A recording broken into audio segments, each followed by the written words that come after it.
He never planned to stay until he met her. The bus hissed to a stop Welcome to Wild Horizon Stories. Like, share, and subscribe to join the journey. at the edge of a town that looked like it had been forgotten by time. Dust swirled around the tires as Elias Voss stepped down, one worn duffel bag slung over his shoulder. He wore the same clothes he'd worn for 3 days straight: faded black jacket, jeans with a tear at the left knee, boots that had walked too many highways. His hair was dark and unruly, falling just past his ears, and his eyes carried the kind of quiet that made people look twice and then look away. Rahim wasn't on any map worth mentioning, a speck in southern Punjab where the Chenab River curved lazily and the sugarcane fields stretched until they blurred into heat haze. Elias had chosen it for exactly that reason. No one came here looking for anyone. He found a room above a tea stall called Chaigar No. 7. The owner, a wiry man named Rafiq with a mustache that seemed to have its own personality, asked no questions beyond, "One night or more?" Elias paid for 3 nights in cash and carried his bag up the narrow wooden stairs. That first evening he sat on the charpoy with the window open, listening to the muezzin call blending with the clatter of bicycle bells and the lowing of cattle being herded home. He smoked half a cigarette, stubbed it out, then immediately lit another. The plan was simple: stay long enough to let the trail go cold, then move again. Lahore, maybe. Multan. Maybe across the border if the money held. He had enough for another month if he was careful. He never planned to stay.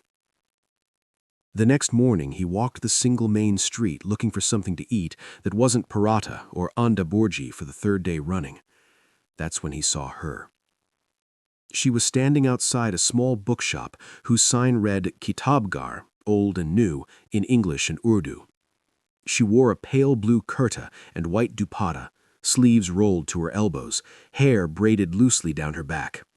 In her arms were perhaps 8 or 10 books, balanced precariously as she tried to unlock the glass door with one hand. A stack slipped. 3 paperbacks hit the ground. Elias didn't think.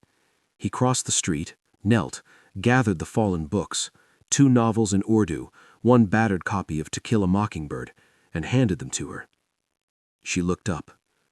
Her eyes were the color of strong tea with milk left too long in the sun. Not startled, not grateful, just curious, like she was trying to decide what species of bird had just landed on her windowsill. "Thank you," she said, in English that carried only the lightest accent. He nodded once, already turning to leave. "You're not from here?" Not a question. "No." A small smile touched the corner of her mouth. "Most people who say that are running from something." He met her gaze for the first time properly. "Most people who say that are right." She laughed, soft, unguarded, and something inside his chest shifted half an inch to the left. "I'm Sarah," she said. "Elias." She tilted her head. "You like books." "I can read." Another laugh. "Come inside when you're hungry. There's chai and biscuits, and air conditioning that works half the time." He should have walked away. He didn't.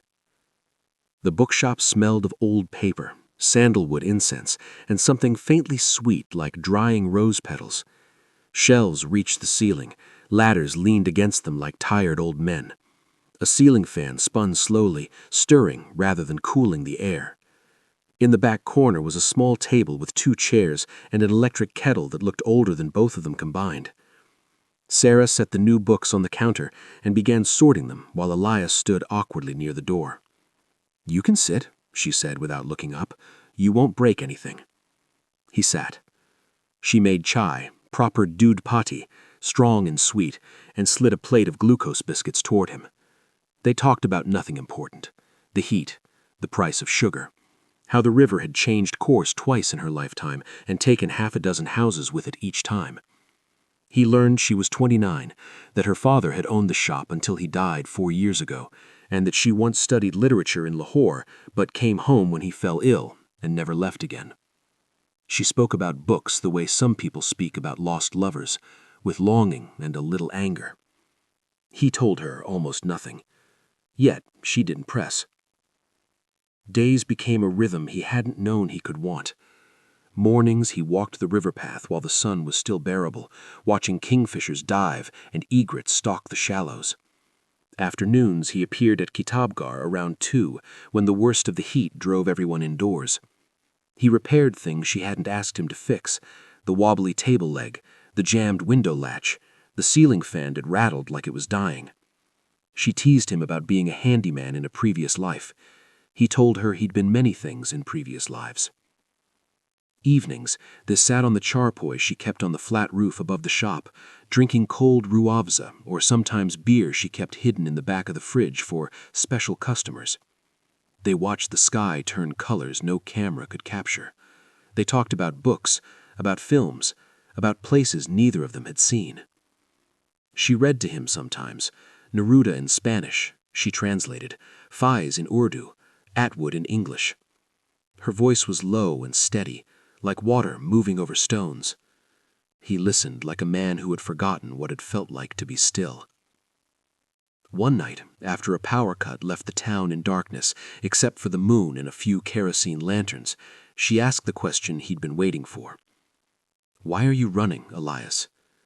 He looked at the river glittering under moonlight.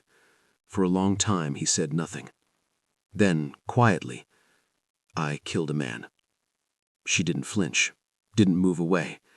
"Was he trying to kill you?" "Yes." "Did you have a choice?" "No." She nodded once, as if that settled it. "I'm not afraid of you," she said. "You should be." "I'm not." He exhaled through his nose, almost a laugh. "You're impossible." "I've been told that." He stayed another week, then another. The money ran low. He took small jobs, fixing motorcycles for the mechanic down the street, helping unload sacks at the grain mandi, driving a borrowed rickshaw when the regular driver was sick. Every rupee went into an old tin under his charpoy. Not for escape anymore, for something else. One afternoon, Sarah found him sitting on the roof staring at the tin. "You're counting days again," she said. He didn't deny it. She sat beside him, close enough that their shoulders touched. "If you leave, I won't beg you to stay." He looked at her. "But I also won't pretend I don't care." He closed the tin. "I killed him because he was going to kill my sister." The words came out flat, practiced. He was her husband. He'd beaten her for years. One night he went too far. I was there. I stopped him. Permanently. Sarah listened without interrupting. The police didn't care about the bruises on her face. They cared about the knife in my hand. Self-defense is a hard story to sell when the other man is dead and you're holding the weapon. "So you ran." "So I ran." She reached over and placed her hand on his. Not holding, just resting. "You're not that man anymore," she said. "I'm still the man who did it. You're also the man who stayed to fix my fan, who listens when I read poetry at midnight, who smiles when the baby goat outside tries to eat your shoelaces." He looked down at their hands. "I don't know how to be anything else," he admitted. "Then learn here."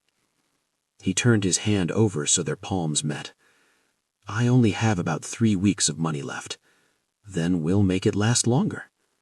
He laughed, real, surprised laughter. She smiled. And just like that, the plan changed. Not all at once. Slowly, like dawn. Months passed. He learned the names of every regular customer. He learned which old men liked their chai without sugar and which teenagers wanted extra cream. He learned the rhythm of the bookshop, the quiet mornings when Sarah cataloged new arrivals, the busy evenings when school children came looking for textbooks, the late nights when she sat cross-legged on the floor reading proofs for a small press in Karachi. He learned her, the way she chewed her lower lip when she was thinking, the way she hummed old Nur Jahan songs when she dusted shelves, the way her eyes softened when she talked about her father. He learned himself again, too, that he could wake up without checking the door, that he could laugh without looking over his shoulder, that he could touch someone without calculating the cost. One evening, in late November, when the air finally carried a hint of winter, they sat on the roof again. A thin shawl around her shoulders, his jacket around hers. "I'm not leaving," he said. She looked at him for a long moment. "I know. I mean, I'm not running anymore." "I know." He reached into his pocket and pulled out the tin. Inside were not just coins and notes now, but a small velvet box he'd bought from a jeweler in Sadiqabad 2 weeks earlier. He opened it.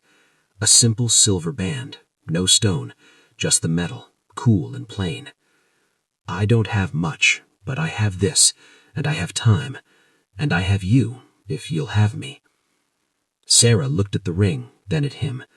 Tears shimmered but didn't fall. "You idiot, you think I've been waiting for a diamond?" She held out her hand. He slid the ring onto her finger. It fit perfectly. They sat there until the moon was high and the town was quiet except for the occasional barking dog and the soft rush of the river. He kissed her then, slow, careful,